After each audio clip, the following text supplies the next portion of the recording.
AP మంత్రి Nara Lokesh already బిజీగా ఉన్నారు.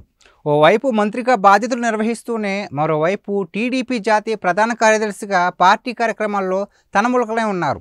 కానీ ఈ మధ్య ఆయన డిప్యూటీ సీఎం అవుతారనే అంశం జోరుగా ప్రచారంలో ఉంది. పార్టీలోని కొందరు నేతలు మాటిమాటికి ఇదే అంశాన్ని తెరపైకి తెచ్చి కామెంట్స్ చేస్తున్నారు. వీటిని పార్టీ అధినేత సీఎం చంద్రబాబు ఖండిస్తున్నా వారు వెనక్కి తగ్గట్లేదు. స్వయంగా చంద్రబాబు ఎలా నేతలతో మాట్లాడిస్తున్నారు అన్నది ఒక కోణం అయితే, చంద్రబాబు చెబుతున్నా ఆయన మాట వినకుండా నేతలు కామెంట్స్ చేస్తున్నారు అనేది మరో కోణం ఏదైతేనేం ప్రచారం అయితే మాత్రం జోరుగా ఉంది. ఈ పరిస్థితుల్లో స్వయంగా మీడియా నారా లోకేష్ని దీనిపై ప్రశ్నించగా ఆయన చాలా చాకచక్యంగా సమాధానం చెప్పారు. మీరు సీఎం అవుతారా లేదా డిప్యూటీ సీఎం అవుతారా అని మీడియా ప్రశ్నించగా, సీఎం చంద్రబాబు ఏ పదవి ఇచ్చినా అహర్నిశలు కష్టపడతా, పార్టీని బలోపేతం చేస్తా, పార్టీకి మాత్రం చెడ్డ పేరు తీసుకురాను.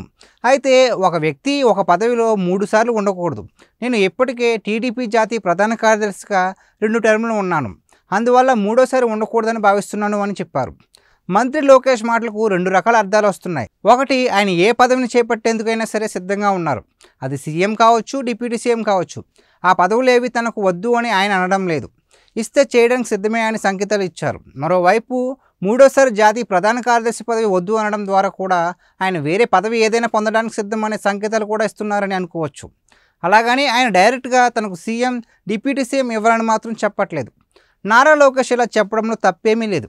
ఒక ఎమ్మెల్యేగా ఆయనకు డిప్యూటీ సీఎం అయ్యే హక్కు ఉంది.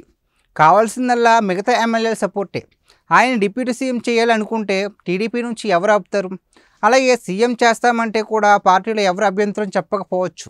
అలాగని చంద్రబాబు ఉండగా నారా లోకేష్ని సీఎం అయ్యే ఛాన్స్ ఉండకపోవచ్చు. పైగా ఉన్నది కూటమి ప్రభుత్వం కాబట్టి ఇలాంటి కీలక అంశాల్లో టీడీపీ ఒంటరిగా నిర్ణయాలు తీసుకునే అవకాశాలు కూడా ఉండవు.